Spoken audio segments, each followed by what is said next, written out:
hello, and like aloha, it also means goodbye.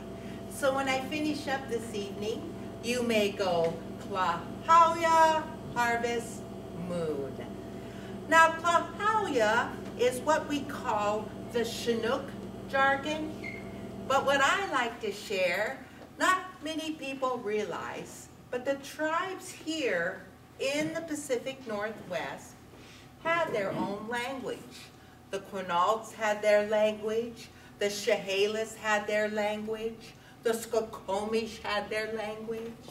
But when we had potlatches, which involved more than one tribe, we had a universal language that everyone could understand, and that is the Chinook jargon. Now, as you travel out throughout the Pacific Northwest, you probably come across the Chinook word at least once, if not more times, during the day. For example, just south of Olympia, there's a river called Skookumchuck River. Skookumchuck means white water rapids. Tatoosh means milk. And if you've seen the Tatoosh River, it's fed by glaciers, and it has a real milky color to its water. The next time you have dinner, instead of saying, "May I have something to eat?" well, instead of that, in the Chinook jargon, all that is Nikki, Tiki, Tum Tum. Want to give it a try? Nikki, Tiki, Tum Tum. Now the Chinook jargon is an easy language to learn. I think there's a little over 900 words in the entire dictionary.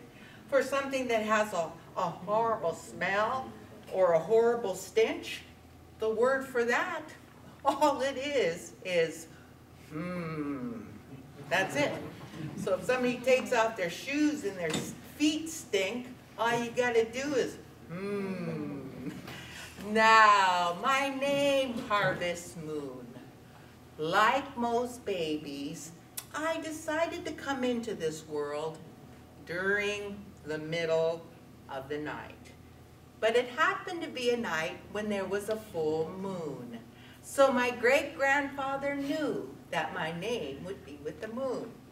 He then realized that my tribe, which is the Quinault tribe, had just finished harvesting a large amount of salmon from the Quinault River. And so it was, my great-grandfather knew that my name would be Harvest Moon. Now, I didn't get that name until I was almost 15. That is my adult name. Prior to that, I had a name just like yourselves, but it's very common that aunties, uncles, or grandparents give you nicknames. And by the raising of hands, how many of you had nicknames when you were younger? A lot of families had them.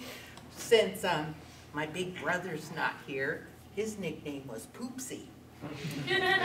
My father, who was really, really smart when he was young, we have a tendency to be backwards, so his nickname was Dum Dum. I had a gentleman from the Quileute tribe. He came up to me a few years ago and he introduced himself and he goes, "Hey, my name's Clam. Do you dig it?" So the nicknames all have a good way.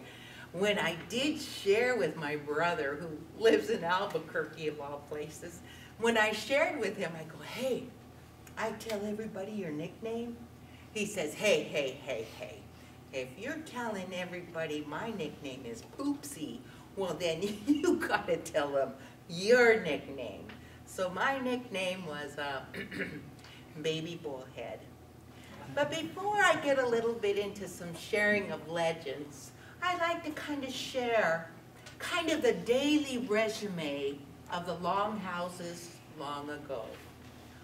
Right before the sun comes up, the chief takes his walking stick and he starts pounding it on the back wall of the longhouse. When you hear the pounding of that walking stick, you must jump up and get off your cattail mat as soon as possible, or the sleep monster's gonna get you.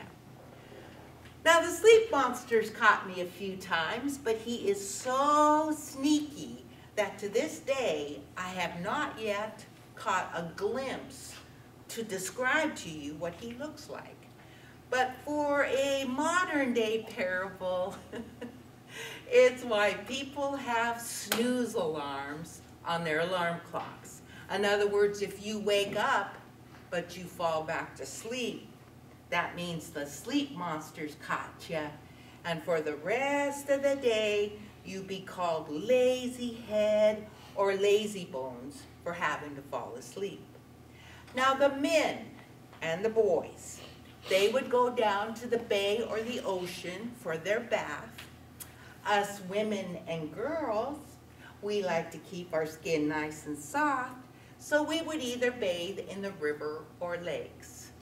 Now, since some longhouses can be as big as a football field, we're talking about a lot of people living under one roof.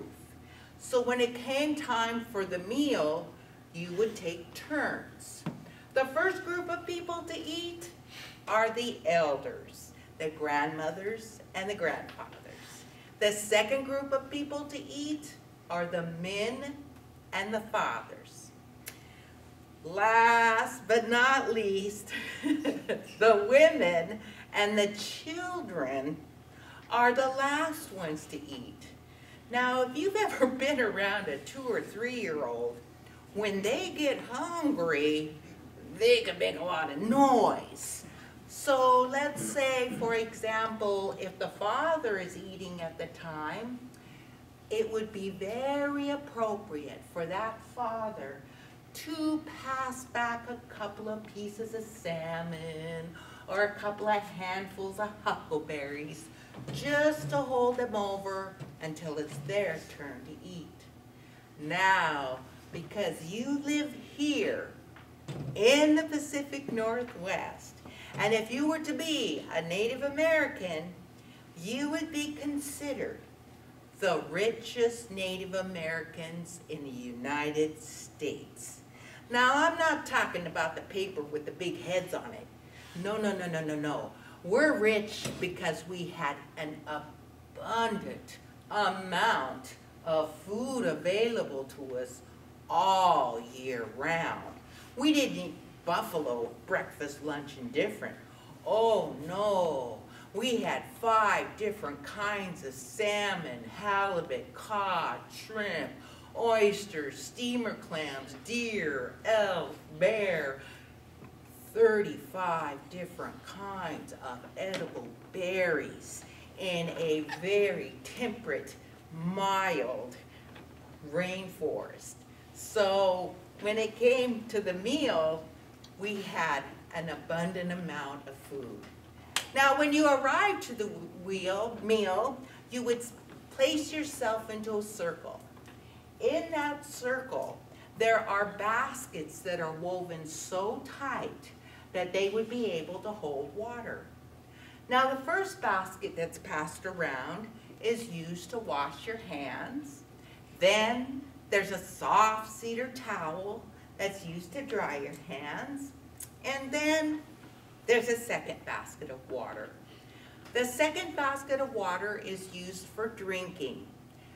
Now, it's very important that you either drink water before or after the meal, but you would never drink water during the meal.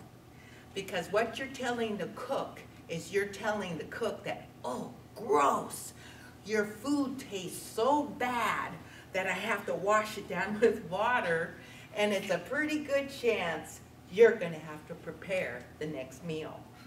Now, this is actually a over 120-year-old Klickitat berry basket. But what I like to share, it's the same technique and the same shape as a cooking basket. I'm gonna put a little bit of salt water in here for flavor, fill the rest up with fresh water, maybe put some wapato, which is a wild potato. Children need iron, so we'll put some stinging nettles in here. Once the stinging nettles boil, the sting goes away and it has more protein and better tasting than spinach. Now, as I was to put the mussels and the steamer clams in, now if I was to take this basket and place it on the fire, it would burn the basket. So what the coastal Salish people did is we had what they called cooking rocks. We would take the rocks, place them in the hot coals of the fire. When the rocks got red hot, we would then take like tongs or like large chopsticks, and we would pick them up and we would first place it, you know, in a little basket of water, you know, to get the ashes and the soot off of the hot rocks. They would then take the very hot rock and place it inside the cooking basket. Now, up at the University of Washington, they put us under a microscope. They put a pot of water on a gas stove, the same amount of water on an electric stove, and then they had the cooking basket. The cooking basket water came to a boil sooner than the other two. So it was a very fast and efficient way of preparing their food. Now, if we're talking about that many people, I really wouldn't want to do everybody's dishes. By the time I finish everybody's dishes, it's going to be time to eat again. So what the coastal Salish did is we had a combination plate and bowl that is carved out of alder. We found that cedar gave the food a funny taste. Now, if you can see, there's a little bear on the end of this handle, which tells us that this belongs to Little Bear. Now, Little Bear's dad turned around and put a handle on it so that Little Bear could either, you know, maybe wear it around his neck or maybe at his side. So if they were, let's say, out at the berry patch, out in the woods, and they prepared their meal, Little Bear would have his combination plate and bowl. When Little Bear finishes his meal, he must go down to the river and rinse it out. In other words, I don't do your dish, you don't do my dish, you just do one dish after each meal. And it made a lot of sense. Now, we had a lot of chowder and stew that we ate, so we need some kind of a spoon. This is made from a mountain goat horn. They took the horn, spliced it, steamed it, and shaped it into a spoon. Now, I don't see it as much as I used to, but when you go to the potlatches or powwows, a lot of times you'll see the elders, and they would cover their mouth, take small bites of food, but they would never show their teeth. In fact, if you were caught showing your teeth, you were banished or kicked out of that meal and not allowed to come back until the next day. I think the theory behind that is, by the raising of hands, how many of your parents tell you, please don't talk with your mouth full? I think that goes with the same thing about showing their teeth. Now, after the meal, let's say the chief notices that the firewood is getting a little low. Well, instead of coming up to a group of kids and going, okay, I want all you people down on that beach and pick up driftwood and don't stop until I say so. Well, you're gonna walk down to the beach, pick up a little stick, come back. How come we always have to do the firewood? Well, what the chief does is he'll come up to a group of kids and go, you know, These girls have been eating all their chowder and all their stew. These girls have such big muscles that I bet these girls can get more firewood than these puny boys. Well, the boys are gonna go, hey, wait a minute, Chiefy. Are you telling us that these girls can get more firewood than us boys? Well, before you know it, you got kids running up and down the beach, seeing who can make the biggest pile of firewood. They just did a chore. They did it in less than 5 minutes, and they had fun. So let's say there were kind of sneaky ways of getting the chores done around the longhouses. Now, when you think of Native Americans, you think of horses. But as you well know, especially up near Lake Quinault, as soon as you get off of those trails or the roads, that underbrush is really thick. So we placed our longhouses either close to the bay, river, or ocean. Or as I should say, we like waterfront property too. But we placed our houses close to the longhouse and we traveled by canoe. Now this was a canoe made by a little boy, I was told about 11 years old. Instead of giving the new carver, this young boy, a large cedar tree to carve, they teach the young carvers how to make this little canoe. It too is made out of alder because it's more giving and doesn't split easily. Then they take a D-shaped adze and he carefully gets the edges and the sides done. Once a little boy gets done with the canoe, then he gives it to a little boy as a toy. Now, canoes to us were as important as your parents' cars. And just like cars, there's different sizes, different shapes, and different jobs. This is how I do it. The minivan canoe. That would be the mama's canoe. It could easily hold 2 to 3 children. Mama could go out and visit her friends or go out and harvest food or basket materials. The sports car canoe will belong to the seal hunters. It's a lot slimmer in width.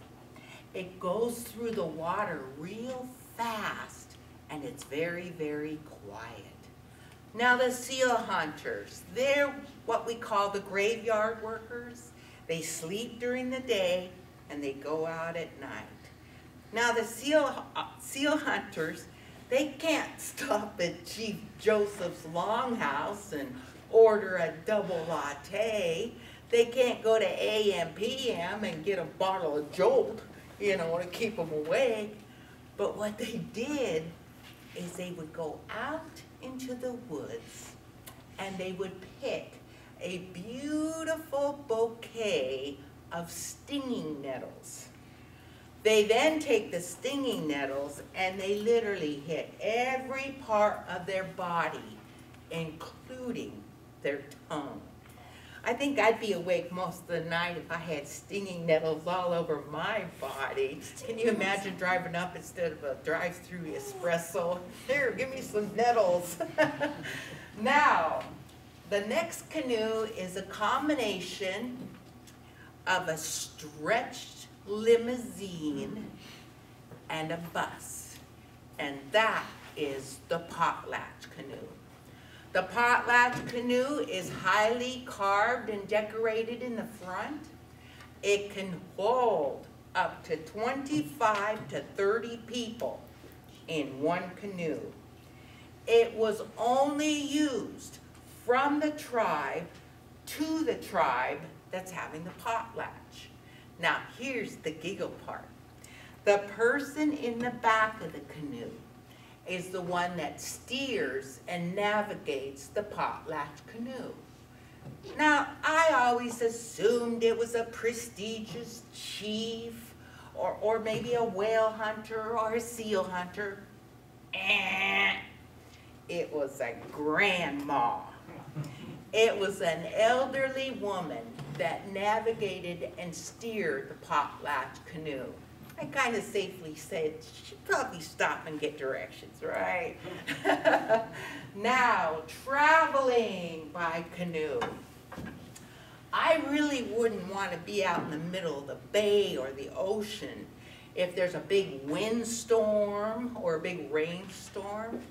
So there's an occupation of the longhouse that not many people realize we had, and that is the weather person. Now, since I was a little girl, my uncle used to take me aside and he would show me all the different ways of predicting the weather. And I don't mean to brag or anything, but I can predict the weather better than the Doppler and Harry and Jeff or whatever those weather people are on the news. Here's just a few. Everybody, you've probably heard the sunrise in the morning, sunset at night, sailor's delight. Here's some new ones. How many of you seen a ring that goes around the moon?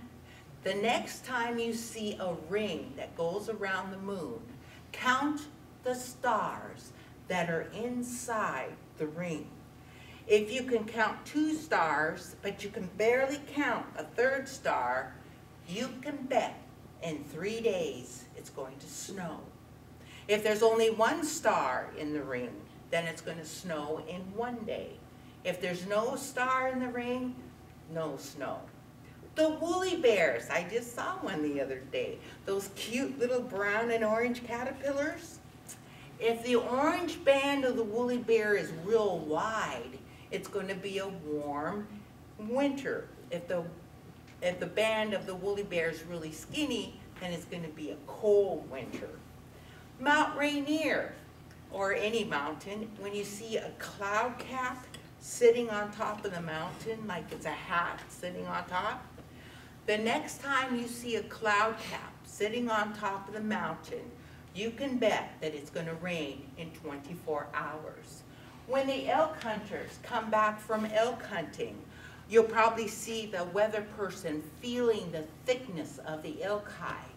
If the elk hide is real thick, it's going to be a hard, cold winter. Now, the snow has a smell. The best way to get the idea of the snow smell is as if I have to tell you. Once it starts snowing, go outside and take a deep breath through your nose. And you'll get that feeling of that. You get the smell of the snow.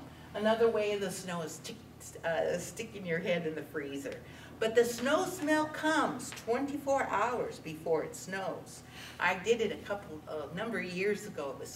I was mowing my lawn for the last time, and I had my one son left, and I came and I go, gosh, it smells like it's going to snow. And Jason goes, boy, Mom, you're way off. It's not even November yet. Sure enough, the next morning there was a small trace of snow that was on the ground. Now, if you predict the weather accurately, you don't have to do any chores. You don't have to clean fish, you don't have to cook, you don't carve. All you do is sit around and predict the weather. Well, when you get 16, 18 feet of rain every year, it's going to be promising that the prediction is going to be rain. But there is a small occupational hazard, and that's when it comes to the whale hunters. Now, the whale hunters, they're going to be out in the middle of the ocean up to 2 whole weeks. They don't want to be out there when the weather is bad. So the whale hunters will come to the weather person when the weather's going to be good for a whole 2 weeks. When it comes time for the whale hunters to leave, guess who they take with them? The weather person. So if I predict the weather wrong, then I have to suffer with everybody else in the middle of the canoe. Potlatches. Potlatches, and I don't want to disregard my regalia, but a potlatch is a combination of Halloween, Thanksgiving, and Christmas. And a potlatch can last up to a whole month. Do you guys think you could handle opening presents every day for 2 whole months? Can you imagine eating Thanksgiving dinners every day for 2 whole months? And we didn't eat turkey every day. We had 5. Oh, you guys, how pretty. Do you guys know how to remember the 5 salmon? Thumb, chum, poke your eye out, sockeye, the tallest, the king, ring finger, silver, pink for pinky, steelhead, and cutthroat. Those are the 3. Now the potlatches, the blankets, the blanket or the apron that I wear, I just celebrated 37 years of weaving baskets, so it's the cedar design. The buttons came after the settlers arrived. It actually replaced the dentillium or the elk teeth. The design of the red represents the 2 important resources, which is cedar and salmon is the red. The black represents the safest time in a person's soul is at nighttime. So if you're afraid of the dark, forget it. It's the daylight we need to be afraid of. The blankets are customary from the wool blankets. There was a short period where the settlers had to clear the 80 acres that they received, which meant that after clearing all those big trees, they had to get rid of the roots and the limbs. So they would hire us to come in and clear the land, and after clearing your land for a whole day, they would pay me 1 button. So when I went to a potlatch and you see all the buttons that I have, there's going to be some guys that are going to be going, hey, what's her name? Look at all the buttons she has. She's a hard worker. So, but it didn't last that long because Hudson Bay came in and started trading the baskets, or the buttons. This is actually a storyteller headband. It's made out of cedar. It's the same technique as a lanyard that you weave with the plastic. I did have a headband, but it was kind of obstructing my face, and so people say, get a headband, get a headband. Now, potlatches.